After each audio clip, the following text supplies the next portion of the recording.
Alhamdulillah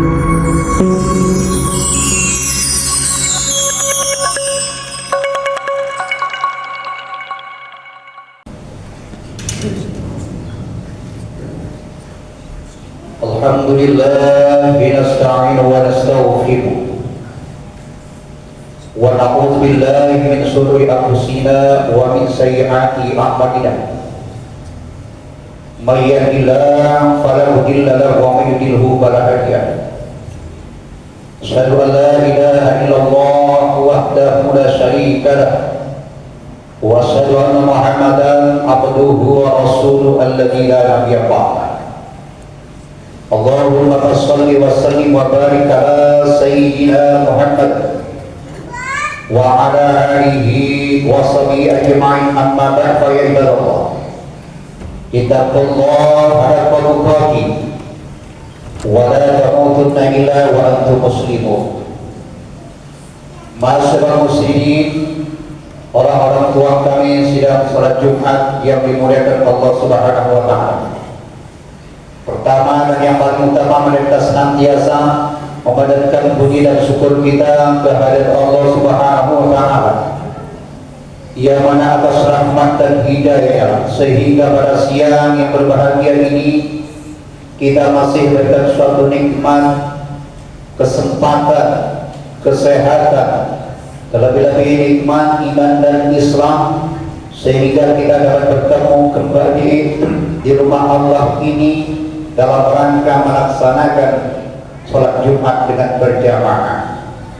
Kemudian selawat diiring salam mari kita sampaikan kehadiran junjungan Nabi kita Muhammad sallallahu alaihi wasallam dan para sahabatnya, yang mana kita selalu mengharapkan syafaatnya dari beliau di yaumil qiyamah. Allahumma shalli wa sallim wa barik ala wa ala alihi. Hadirin sidang Jumat yang dimuliakan Allah Subhanahu wa taala, dari atas mimbar ini pula khatib mengajak kepada kita jamaah, mari kita tingkatkan takwa kita kepada Allah Subhanahu wa taala. Takwa dalam arti menjalankan semua perintahnya dan meninggalkan semua larangannya. Sebagaimana Allah berfirman di dalam surat Al-Imran ayat 102. A'udzu billahi minasyaitonir rajim. Bismillahirrahmanirrahim. Ya ayyuhalladzina amanu taqullaha haqqa tuqatih wa la tamutunna illa wa antum muslimun. Hai orang-orang yang beriman, bertakwalah kepada Allah dengan sebenar-benarnya takwa kepadanya, dan jangan sekali-kali meninggalkan dunia ini kecuali dalam keadaan beragama Islam. Hadirin sidang Jumat yang dimuliakan Allah Subhanahu wa taala.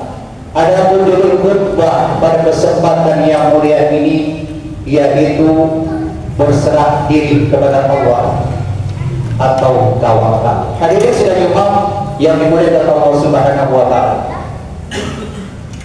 Kita menyadari bahwa kelemahan kita adalah sifatnya yang serba terbatas, sehingga di dalam menjalani kehidupan ini kita itu senantiasa menghadirkan suatu pertolongan.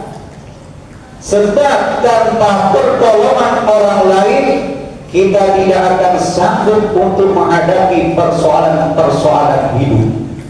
Yang jelas, betapapun besarnya kekuatan, jabatan dan sebagainya, tidaklah merupakan suatu jaminan hidup menyendiri secara mutlak. Oleh sebab itulah hadirin sidang rahimahullah, Allah Subhanahu wa taala memerintahkan agar kita saling tolong menolong, sebagaimana Allah berfirman dalam surat Al-Maidah ayat 2.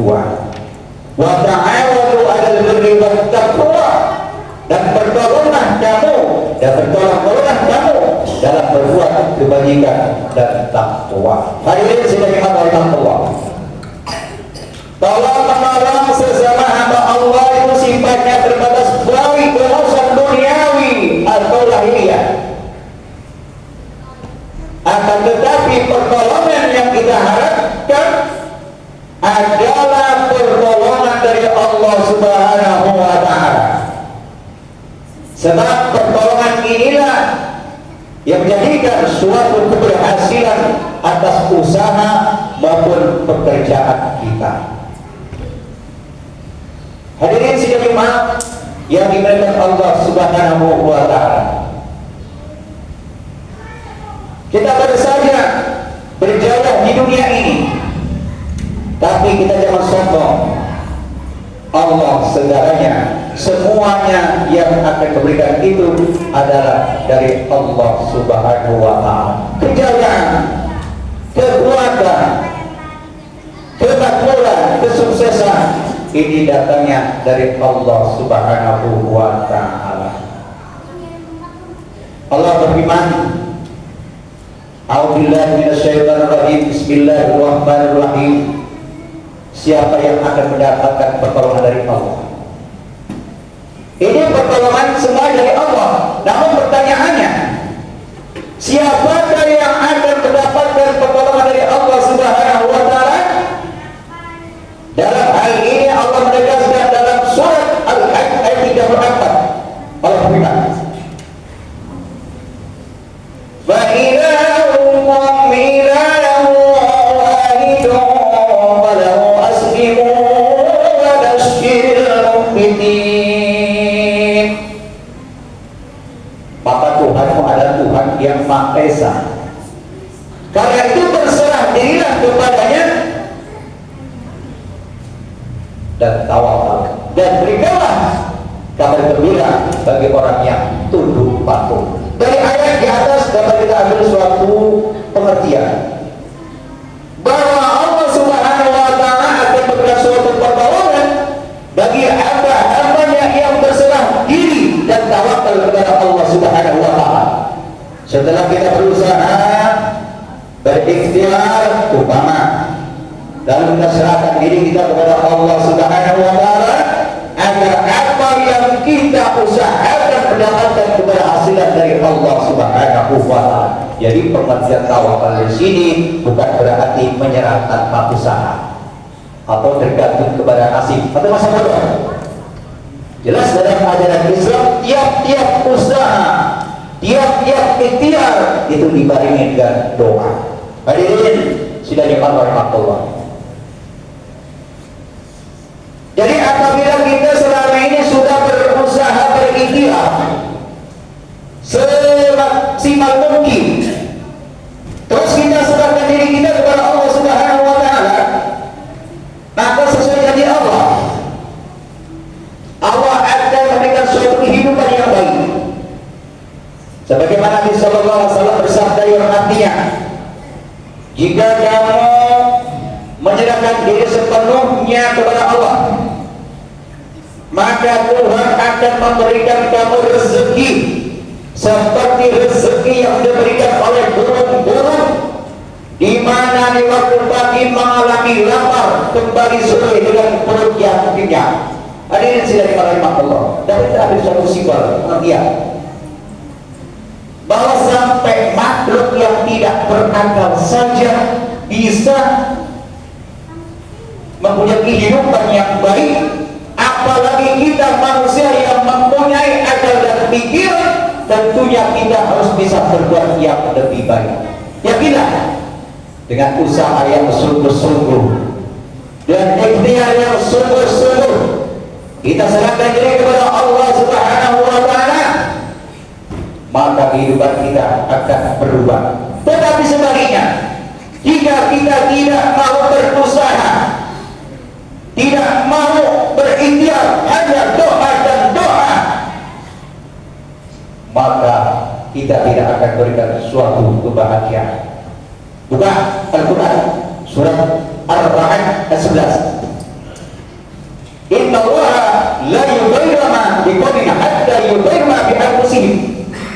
Sesungguhnya Allah itu tidak akan merubah nasib keadaan sesuatu kaum jika mereka tidak merubah keadaan yang ada pada diri sendiri. Artinya apa?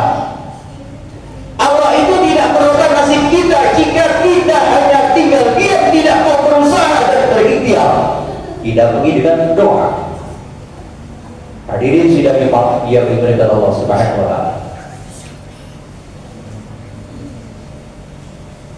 Mungkin selama ini kita sudah berusaha, berikhtiar, sudah kita serahkan diri kita kepada Allah Subhanahu wa taala. Namun sampai saat ini kita belum sukses, belum berhasil atas apa yang kita dambakan. Lalu usaha itu kita berhentikan sampai di sini. Pertanyaannya, kalau usaha kita berhentikan sampai di sini, apakah keadaan kita akan jauh lebih baik? Hadirin sidang Allah. Hidup ini tidak selalu mudah dan tidak selamanya susah. Antara mudah dan susah ini selalu silih berganti. Ada baiknya kita menoleh ke belakang, melihat ke belakang sejenak. Kita dahulu seorang balita yang tidak bisa berjalan. Untuk berjalan tentu merupakan pekerjaan yang susah kita lakukan. Terus kita berusaha, walaupun usaha itu sering jatuh, kita bangkit jatuh. Akhirnya alhamdulillah kita bisa berjalan sampai saat sekarang ini. Apa jadinya jika dahulu kita tidak mau berusaha untuk berjalan? Sewaktu bagi saja kita punya kreatif, bisa berusaha. Masa sekarang kita sudah dewasa, tentunya kita bisa berbuat yang lebih baik. Hadirin sidang imam yang dimuliakan Allah Subhanahu wa taala. Memang menjadi orang sukses itu tidak gampang. Menjadi orang kaya itu tidak gampang. Banyak rintangan-rintangan, hambatan-hambatan yang kita lalui. Bukan berarti orang kaya, orang sukses itu tidak bisa dilakukan. Buktinya banyak orang sukses, banyak orang kaya yang awalnya susah dilakukan.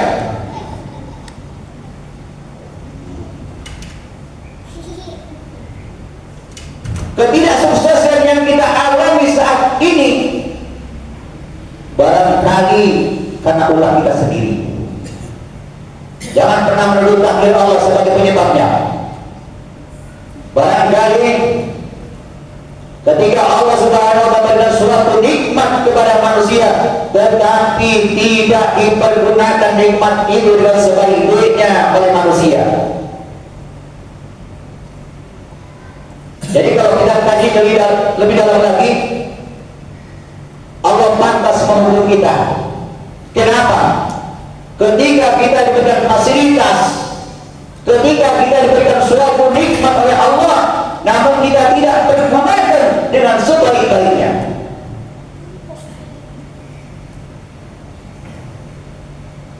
Jangan pernah kita merasa sudah gagal, padahal baru sekali kita berusaha. Terus bangkit. Jangan pernah kita meremehkan orang lain yang sedang terpuruk, tetapi mereka masih punya niat berjuang untuk berusaha. Terkadang kita senang melihat orang terpuruk, tetangga kita terpuruk, kita senang. Jangan sampai kita meremehkan hal itu. Kenapa? Mereka masih punya semangat berjuang. Walaupun saat ini harta kita banyak, walaupun saat ini kekayaan kita ada, namun jika kita memiliki generasi penerus yang mentalitas lemah, kita tinggal menunggu masa kecewanya saja. Presiden hadirin dari mati yang dirahmati Allah Subhanahu wa taala. Tujuan hidup kita adalah mencari kebahagiaan,